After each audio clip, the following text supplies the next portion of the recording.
Cada vez que nós enviamos uma mensagem, existem dois participantes, se quisermos. Existe o emissor, aquele que envia a mensagem, e o receptor, aquele que recebe a mensagem. Ora, o que acontece geralmente é que nós enviamos mensagens para quem está longe de nós, como é evidente. Bem, às vezes eu uso aqui um artifício, um truque aqui no meu WhatsApp, que é enviar mensagens para mim mesmo, para não me esquecer de algumas coisas que eu quero. Então, mas isso é uma situação mais especial. Via de regra, dizia eu, nós enviamos as mensagens para quem está longe. Só que no nosso caso, nós temos dois de nós cá dentro. E esses dois de nós cá dentro estão continuamente a trocar mensagens entre si. Esses dois cá dentro é, por um lado, o nosso eu, ego. Ego não tem um sentido pejorativo. Ego, basicamente, é o eu mesmo, eu próprio. Temos o ego, temos o nosso eu consciente e temos o nosso eu inconsciente. Logo, nós estamos constantemente a enviar mensagens do inconsciente para o consciente. E nós temos esta divisão dentro de nós. Que divisão é esta? É a divisão que é feita por uma muralha. Uma grande barreira dentro de nós, do nosso psiquismo, que é chamado o subconsciente. Ora bem, o inconsciente tem os seus desejos, as suas pulsões. O ego, por outro lado, quer expressar esses desejos. Mas, por vezes, o nosso superego, o nosso filtro, interpõe-se e diz não, isto não vai passar por aqui, porque, por vezes, são desejos, impulsos, vontades, memórias, que nós não conseguimos de forma consciente lidar com eles. E como não conseguimos lidar com eles, com esses conteúdos, o nosso superego é a muralha que faz a divisão e não permite que esses conteúdos venham do nosso inconsciente para o nosso consciente. O nosso ego, o nosso eu consciente, não quer reconhecer esses desejos, essas lembranças, essas vontades, não quer reconhecer e, como tal, o que é que acontece? Elas não acabam. Esses conteúdos não acabam. O que acontece é que acabam por vir à tona, à superfície do nosso consciente, disfarçados. Disfarçados como? Disfarçados de comportamentos, de reações, atitudes, obsessões, que são, afinal de contas, o quê? É o nosso inconsciente a dar de si, com vontades, com desejos, com impulsos, que depois vai disfarçar sob forma de, já lá vou, de sintomas, para que acabemos por expressá-los de uma forma que, de outra forma, não conseguiríamos. Ora bem, quando esses conteúdos atravessam esse muro, com essas roupas disfarçadas que eu estou a falar, aparecem, como eu estava a dizer, com mensagens codificadas, disfarçadas. O que eu chamo, o que nós na psicanálise chama-se em forma de sintomas. O que são os sintomas? São a forma de alguns dos desejos, que é uma linguagem, uma palavra que se usa também na psicanálise, alguns dos desejos, das pulsões, se revelam, os sintomas são a forma deles se revelarem e se expressarem de uma forma disfarçada, porque o ego não permite de outra maneira. Os sintomas, eu estava há pouco a pensar nisto, lembrei-me que os sintomas são como uma espécie de febre emocional. Eu vou repetir. Os sintomas, já lá vou, são uma febre emocional. O que é uma febre? É um sintoma. A febre é a doença em si? Não. Não há uma doença chamada febre. A febre é um sintoma de uma inflamação ou de uma infecção a acontecer. Acontece a mesma coisa com a nossa vida psíquica. Há sintomas que se expressam depois nas nossas palavras, nas nossas reações, nas nossas obsessões. São manifestações desses conteúdos do inconsciente com os quais não conseguimos, esses desejos que não conseguimos lidar e aparecem sob forma disfarçada de sintomas. Sintomas são mensagens do inconsciente que vêm encriptadas e codificadas.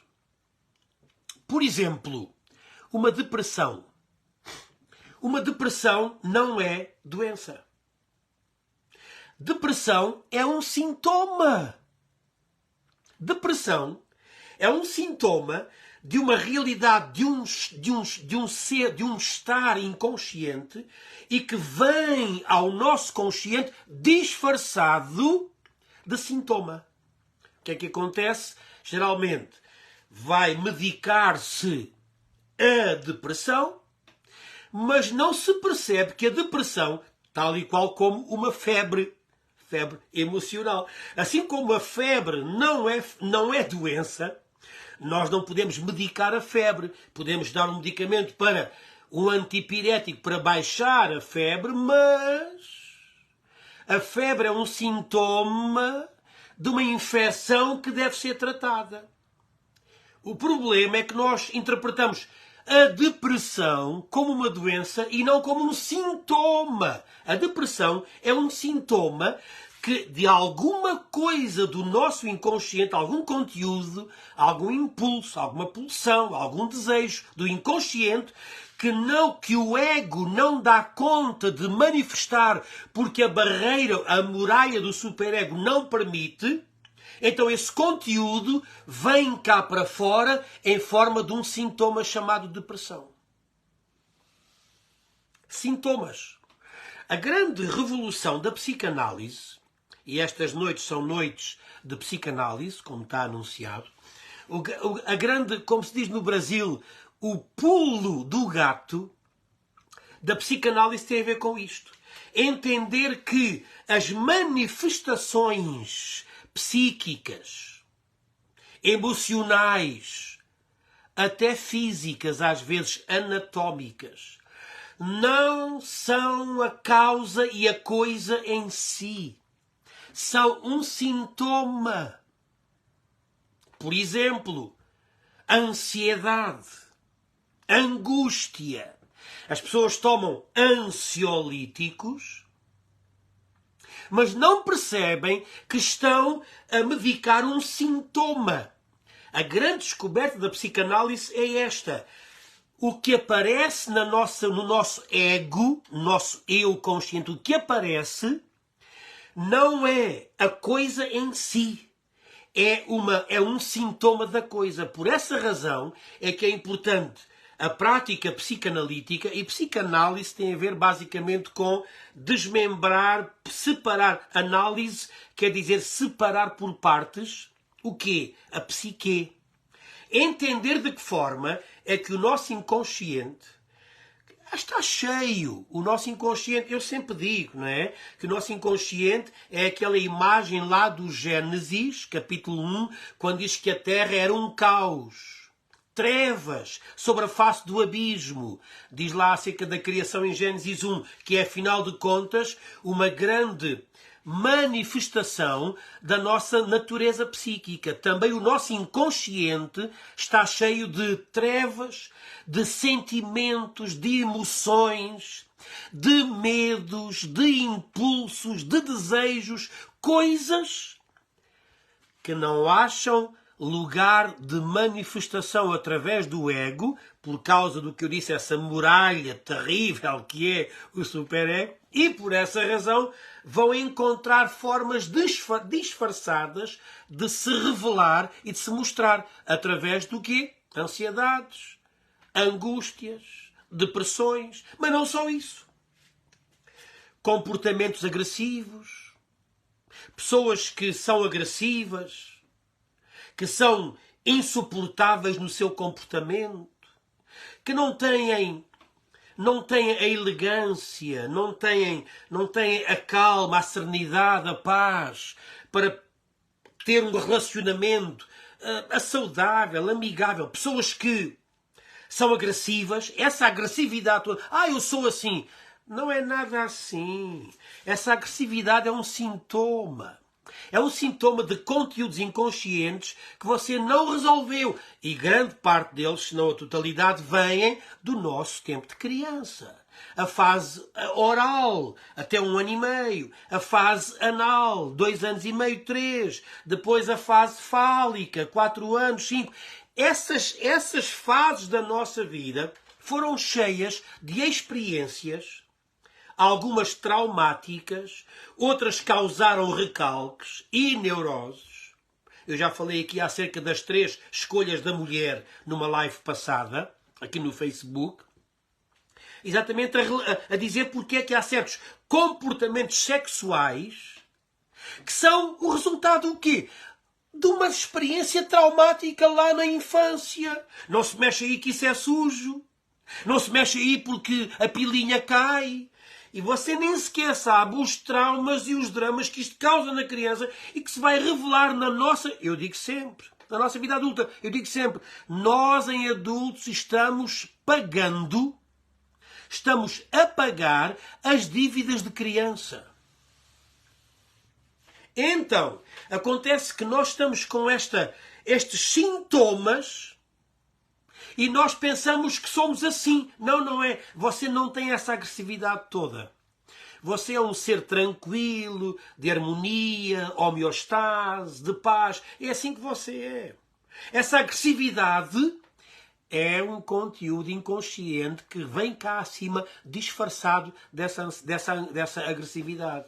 Se você tratar da raiz que causou essa agressividade, você deixa essa agressividade. Se você tratar da raiz que gerou essa depressão, você deixa de ter depressão. A mesma coisa com todas as situações, relacionamentos. Há pessoas que têm após outro, relacionamentos falhados.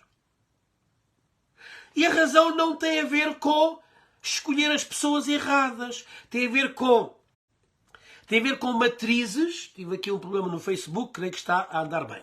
Matrizes emocionais que ficaram... Uma vez, Jesus de Nazaré, lá junto ao Poço de Jacó, João capítulo 4, aquela famosíssima fala, aquele encontro entre Jesus e a mulher samaritana. O que é que ela disse? O que é que ele disse a ela? Já tiveste 5 maridos. E o que agora tens nem teu marido é. O que é que se passava com aquela mulher? Não falo, não pense mal dela. Era uma mulher que vivia relacionamento após relacionamento falhados. Nós não sabemos quais os maus tratos que ela sofreria, mas ela tinha esta coisa que acontece muito, escolher a companhia, o companheiro errado. Porquê? Eu estava hoje a pensar, escuta o que eu vou dizer agora. Olha o que eu vou dizer. Às vezes, ouça isto, escuta o que eu vou dizer, pode parecer agressivo, mas é para nos despertar a todos. Por vezes, as pessoas não encontram a pessoa que seja boa para elas numa relação, porque elas próprias também não são uma pessoa boa na relação. Ora, estamos aqui com gente com comentários no Facebook, também comentários no Instagram. Minha amiga psicóloga doutora Marta Severo, muito obrigado por ter vindo, obrigado pela interação, e a todos aqueles que estão a ouvir, muito obrigado. Então dizia eu, o que é que acontece? Acontece que nós tendemos a olhar para as consequências, para os sintomas. As pessoas com relacionamentos falhados é porque dentro de si... Essa falha na relação é um sintoma. A causa não é isto ou aquilo. foi por causa disto ou daquilo que nos separamos. Não, não tem a ver com isso. Isso são sintomas. O problema está, muitas vezes, com padrões de... A forma como você foi construindo um padrão relacional à medida que viu os seus pais ou os seus cuidadores nas suas relações entre eles próprios e até consigo. Estava a pensar, a mesma coisa com a infidelidade conjugal. Há muita gente, os homens têm esta mania de se desculpar com a testosterona, os homens são assim. Nada disso. Infidelidade é não mais do que um sintoma de um padrão inconsciente completamente distorcido, um padrão que tem de ser revisitado. Se isso for revisitado e se for tratado, o sintoma vai deixar de existir. É por essa razão que é importante não aquilo que você faz de fora para dentro, as terapias, as medicações, tudo isso tem um lugar para anestesiar o seu sintoma. Mas aquilo que vai tratar realmente é uma entrada no seu inconsciente, tentarem perceber de que forma é que aquela experiência, aquele trauma, causou aquele recalque, causou aquela neurose e que se vai manifestar nesses comportamentos que a pessoa tem. Comportamentos obsessivos também. Há pessoas com comportamentos obsessivos, que abusam de substâncias. Não sabe o que é? Tudo isso tem a ver com uma coisa. Tem a ver com entender que são sintomas. Tem de entrar cá dentro, tem de fazer esta arqueologia do ser e tem de tratar a partir do seu inconsciente. Ora bem, a doutora Marta diz que o problema não é a pessoa e sim o que aconteceu com ela. Exatamente. É o que está tatuado na alma, na psique. Psique é a palavra grega para alma ou para mente, é a mesma coisa. É o que está gravado na psique do indivíduo. E está gravado no inconsciente. E como não pode vir cá para cima, para o consciente, porque esta muralha ética de princípio, o superego faz uma barreira, então arranja uma forma de se disfarçar, está a ver? Como se a barreira estivesse aqui, encontra uma forma de se disfarçar de um sintoma para que se possa expressar. E assim está você com essa agressividade, que é uma violência insuportável, que você tem, sabe o que é essa violência? Eu sou assim, não é. Isso é do seu... São conteúdos do inconsciente que encontraram uma forma disfarçada de passar e de se manifestar dessa maneira. A agressividade tem a ver com problemas de autoimagem, autoestima. Tem a ver, por exemplo, com um bloqueio de aceitação. Você não foi aceito, não foi ouvido, nunca era tomado em linha de conta. E hoje a forma de você ser agressivo é a forma de você conseguir chamar a atenção das pessoas. Porventura você foi muito castrado em criança, reprimido, não deixavam você fazer nada, tudo o que fazia estava errado. Aí está você hoje com essa agressividade, um quero, posso e mando, porque é uma doença de criança, é uma dívida de criança que você está a pagar. Então, o que é que há a fazer? Agora, não é só, vou terminar com isto, não é só na questão psíquica. Você sabia que está mais que provado que há muitas doenças que são psicossomáticas. Somático vem de soma. Soma é a palavra grega para corpo. E psique é alma. Doença psicossomática é uma doença da psique e do soma. É doença da mente, da alma e do corpo. A grande parte, não é a grande, uma grande parte de doenças que são, afinal de contas, sintomas, e depois os médicos tratam a doença como sendo a causa, e a doença é o sintoma. Algumas das doenças, a sua origem está na realidade psíquica do indivíduo, nas suas emoções. Já o livro dos Salmos diz, enquanto eu me queixava, os meus ossos secavam, disse Davi. Portanto, o que eu estou a dizer hoje é o seguinte. É preciso entender, muitas vezes, tantas vezes, muitos tipos de câncer, ou cancro, como dizemos em português, são marcadamente o resultado de experiências profundamente amargas que marcaram emocionalmente a pessoa de uma forma tão negativa, tão forte, que a pessoa desenvolveu um sintoma físico. Através de uma doença, o câncer é uma delas. Nem todos os cânceres são psicossomáticos, mas há muitas doenças, inclusive câncer, que são o resultado de um estado emocional que acabou por tornar essa doença um sintoma. Oh. O que é há a fazer? Se nós interpretarmos a causa, é preciso que você faça este percurso psicanalítico que é muito importante. Se você interpretar e tiver a capacidade de interpretação, tiver a capacidade, você vai ter que pedir ajuda, uma ajuda psicoterapêutica, para o ajudar a entender o que eu estou a dizer hoje e a fazer um caminho. Sabe, na psicanálise, uma coisa que é muito usada é exatamente a possibilidade da pessoa ter o que é chamada a livre associação. O discurso livre. A pessoa começa a falar, você nem sequer sabe. Nem sequer sabe aquilo que lhe vem à memória e as relações, as ligações que você começa a fazer quando você começa a falar. Isso em si, eu digo sempre, adoecemos por vezes com o que ouvimos e curamo-nos com o que nós dizemos. Por essa razão, na psicanálise é muito usada esta possibilidade da pessoa ser uma... É como se a pessoa tivesse... Freud falava num sentimento oceânico.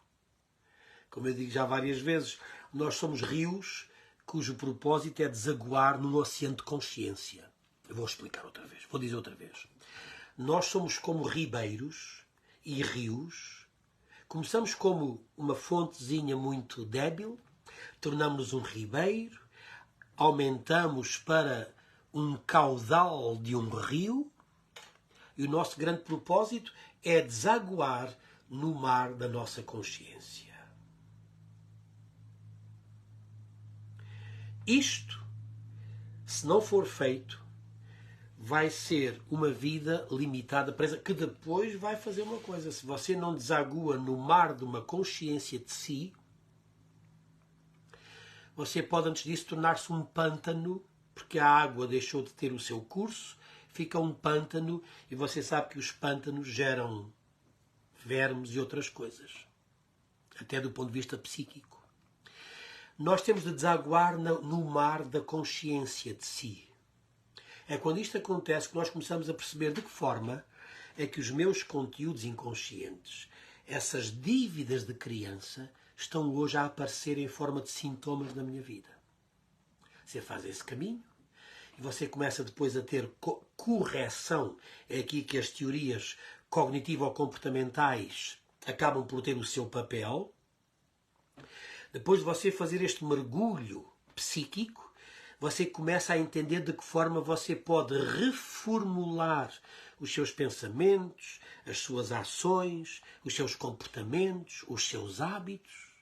Mas depois de um quadro, de uma descida, como Perséfone, lá na Perséfone, na mitologia grega, ela descia, já falei disso aqui, ela descia aos infernos, 6 meses nos infernos e subia à terra 6 meses na terra. A descida de Perséfone aos infernos, na mitologia grega, é a descida que nós fazemos ao nosso inconsciente. E lidamos, e descobrimos, e assumimos, e enfrentamos traumas, memórias, desejos, impulsos, que porventura têm de ser tratados, entendidos e trazidos à consciência para que não venham a causar febres emocionais, sintomas. Entendido? Quando isto acontece, sabe o que acontece? Melhora a sua autoestima. Você começa a perceber que você, afinal de contas, você não é os seus sintomas. Você não é os seus sintomas. Você começa a perceber, então esta minha questão aqui é um sintoma. Eu sou outra coisa. Isto vem por conta disto, e isto, e isto. Então, você começa uma coisa a acontecer. Você começa a conhecer-se. Você começa a assumir, a encontrar a criança que há em si. Muitas vezes diz isto, A criança que há em nós, diz de uma forma leviana, uma forma de quase brincadeira, mas não percebem as pessoas a fundura, a espessura psicanalítica que há nessa frase que diz a criança em cada um de nós. Sim, meu amigo, minha amiga. É uma criança dorida, doída, adoentada, uma criança que se encontra hoje, que você encontra a pagar as dívidas dela, que é você, afinal de contas, você mesmo. Quando você entende isto, começa uma autoestima a acontecer, uma autoimagem a reforçar-se, e você começa num caminho de reconstrução da sua vida. É evidente que estamos todos neste barco. E você, Luís, nem me diga nada. Eu tenho momentos, fases na minha vida de profundíssima psicanálise individual em que eu encontro tanta coisa hoje e com a qual tento lidar, que são, afinal de contas, a criança abandonada, às vezes ferida, outras vezes a sentir-se abandonada, que existe dentro de mim, dentro de cada um de nós. Faça esse percurso. Se precisar de ajuda, estamos aqui para ajudar na forma que for possível, mas é o caminho, o único caminho, é tratar dos sintomas. Pronto, fico hoje por aqui. Falei de sintomas e disse que os sintomas têm de ser interpretados.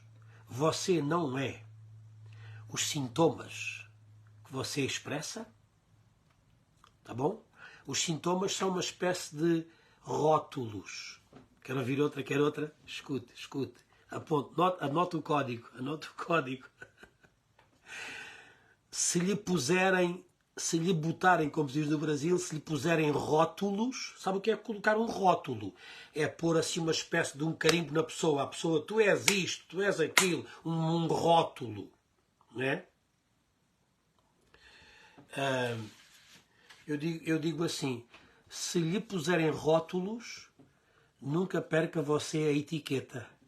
Porque as roupas, quando compramos, também tem uma etiqueta, não tem? A etiqueta com a marca e tal. A etiqueta, em português, também tem a ver com uma certa elegância, um certo saber estar, um certo saber lidar. Isso é chamado a etiqueta. Então, escute, amigo e amiga, quando lhe puserem rótulos, que é sempre uma coisa negativa, quando lhe puserem rótulos, nunca perca a etiqueta. Tá bom? Você não é os sintomas. Eu vim hoje aqui com uma mensagem que pode ser redentora para a sua vida emocional. Você não é esse sintoma. Luís, eu não consigo acertar com a minha vida emocional. Você não é esse fracasso relacional. Eu não consigo lidar com este vício. Você não é esse vício. Eu não consigo lidar com este pensamento obsessivo. Você não é esse pensamento obsessivo. Isso é um sintoma. Mas eu não consigo manter fidelidade na minha vida conjugal. Você não é essa pessoa. Você não é isso. Isso é um sintoma. Você tem de lidar com o conteúdo inconsciente. O que é que provoca isso acontecer? Eu não consigo, passo-me dos carretos, como se diz em português, eu passo-me dos carretos, e depois eu digo coisas de que me arrependo. Está a ver? Sabe porque é que você se arrepende? Porque você não é isso tudo que você disse de fora de controle. Você não é nada disso. Isso é só um sintoma. Esse seu descontrole, chamar nomes às pessoas, ofender, agredir, isso é um sintoma de uma criança maltratada que existe dentro de si. Dentro de você, como se diz no Brasil. Isso é um sintoma. Portanto, tenha esperança, porque você ainda tem muito para viver de uma forma renovada e feita a partir de uma nova consciência de si. Não esqueça isto. Você existe para você chegar ao mar, ao oceano de uma nova consciência de si. Misé Toscado diz muito bom ouvir-te, obrigado. A Cândida diz, a Elizabeth Sena diz obrigado a Luís. A Cândida disse obrigado professor.